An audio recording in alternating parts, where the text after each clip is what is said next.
Under a clear blue sky, barefoot peasants perform agricultural labor.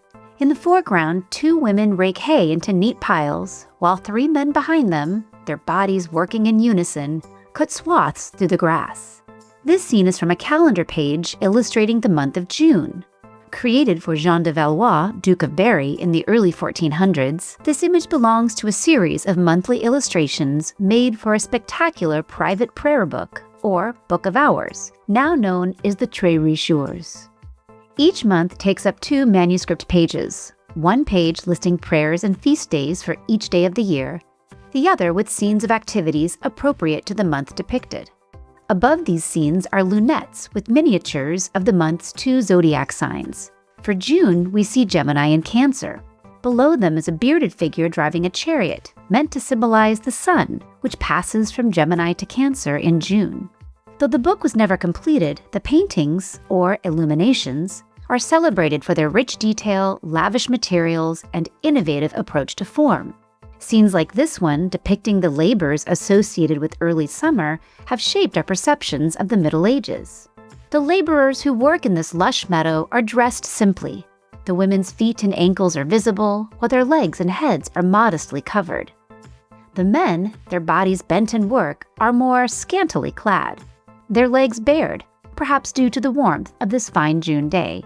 The peasants' labors are emphasized by their long-handled tools, bent bodies, and outstretched arms.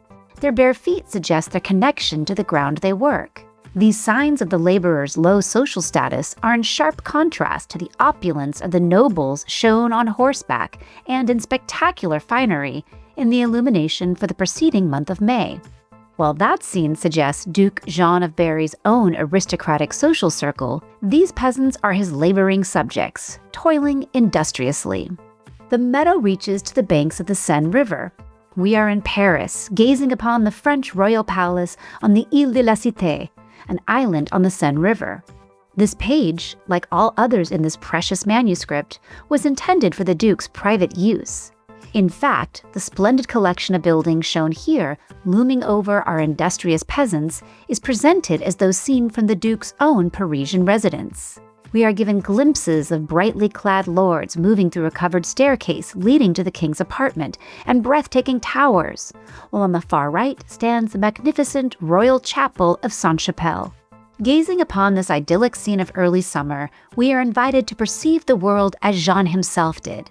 The elevated perspective reminds us to both look down upon Jean's subjects and across to the royal palace, a reminder of Jean's own royal status.